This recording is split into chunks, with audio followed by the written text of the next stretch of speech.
ഇന്ന് ഭഗവത്ഗീതയുടെ മഹത്വം പറയുന്ന ഒരു കഥയായിട്ടാണ് കേട്ടോ വന്നിരിക്കുന്നത്. ഒരു മഹർഷി ഉണ്ടായിരുന്നു. അദ്ദേഹം പല ദിക്കുകളിലെയും ഇങ്ങനെ സഞ്ചരിച്ചിട്ട് അവിടെ ദുരിതം അനുഭവിക്കുന്ന ജനങ്ങളുടെ അടുത്ത് ഗീതയുടെ സന്ദേശം പറഞ്ഞു കൊടുക്കുമായിരുന്നു. അപ്പോൾ ഇദ്ദേഹത്തിന്റെ കൂടെ കുറച്ച് ശിഷ്യന്മാരുണ്ടായിരിക്കും. എല്ലാവരും കൂടിയിട്ടാണ് അങ്ങനെ സഞ്ചരിക്കുക. അങ്ങനെ ഒരു ഗ്രാമത്തിലെത്തിയപ്പോൾ അവിടുത്തെ ഗ്രാമവാസികൾക്ക് ഈ ആത്മീയ കാര്യങ്ങളിലൊന്നും താല്പര്യമില്ലാന്ന് ശിഷ്യന്മാർക്ക് തോന്നി. കാരണം മഹർഷി പറഞ്ഞു കൊടുക്കുന്ന സന്ദേശങ്ങളൊന്നും അവർ ശ്രദ്ധിക്കാത്തതുപോലെ ഇവർക്ക് തോന്നിയപ്പോൾ അതൊന്ന് പരീക്ഷിക്കാനായിട്ട് ഇവരൊരു ഉപായം കണ്ടുപിടിച്ചു. ഈ ഗീതയുടെ ഏതാനും പകർപ്പുകൾ എടുത്തു, അതിനുള്ളിൽ പണം വെച്ചു. നമ്മളിങ്ങനെ കറൻസി നോട്ടുകൾ വെക്കില്ലേ പുസ്തകത്തിനൊക്കെ ഉള്ളിൽ, അതേപോലെ വെച്ചിട്ട് അത് ആ മേശപ്പുറത്ത് ഇങ്ങനെ വെച്ചു. അങ്ങനെ ഒരാഴ്ച കഴിഞ്ഞു കേട്ടോ. ഒരാഴ്ച കഴിഞ്ഞ് നോക്കിയപ്പോൾ പുസ്തകങ്ങൾക്ക് ഇളക്കൊന്നും സംഭവിച്ചിട്ടില്ല. തുറന്നു നോക്കിയപ്പോൾ ആ നോട്ടുകൾ, പണം അതിൽ തന്നെയുണ്ട്.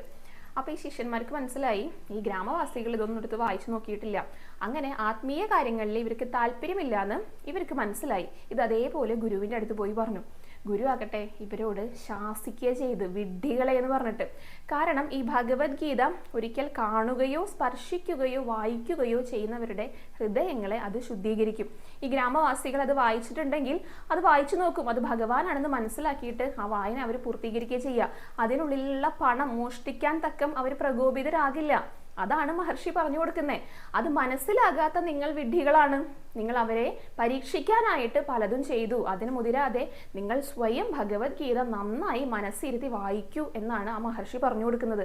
അതാണ് ഭഗവത്ഗീതയുടെ മഹത്വം.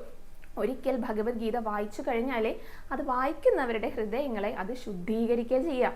അതാണ് ആ മഹർഷി പറഞ്ഞു കൊടുത്തത്. അതുകൊണ്ടാണ് വായിച്ചിട്ടുണ്ടെങ്കിൽ അവർ ആ നോട്ട് അതിൽ നിന്ന് എടുക്കാനായിട്ട് സാധ്യതയില്ല. അവരത് മനസ്സിലാക്കുക, ഉൾക്കൊള്ളുകയാണ് ചെയ്യുക ഭഗവാനെ എന്ന് പറയുന്നത്.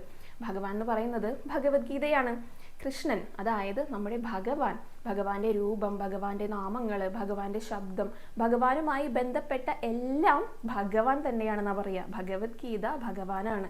ഒരിക്കൽ ആരെങ്കിലും അത് വായിച്ചു കഴിഞ്ഞാൽ ആ വായിക്കുന്നവരുടെ ഹൃദയങ്ങളെ ഗീത ശുദ്ധീകരിക്കുക ചെയ്യാം.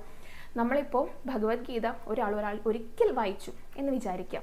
അപ്പോൾ അവരുടെ മുൻകാലങ്ങളിൽ ചെയ്തിട്ടുള്ള എന്തൊക്കെ പാപങ്ങൾ ചെയ്തിട്ടുണ്ടെങ്കിലും അതിൻ്റെ ഒന്നും ഫലം അനുഭവിക്കേണ്ടതായിട്ട് വരില്ല എന്നാണ് പറയുന്നത്. ഇപ്പോൾ നമ്മൾ ദിവസവും കുളിക്കാറുണ്ട് നമ്മുടെ ശരീരത്തെ ശുദ്ധീകരിക്കാൻ വേണ്ടിയിട്ട്. പക്ഷെ ഒരിക്കൽ ഗീതയാകുന്ന ആ പുണ്യ നദിയിൽ സ്നാനം ചെയ്തു കഴിഞ്ഞാൽ നമ്മുടെ ഭൗതികമായിട്ടുള്ള എല്ലാ അഴുക്കും കഴുകിപ്പോകുന്നതാണ് വിശ്വാസം. അത്രയും മഹാത്മ്യമേറിയതാണ് ഭഗവത്ഗീത. അത് തന്നെയാണ് ഭഗവാനും.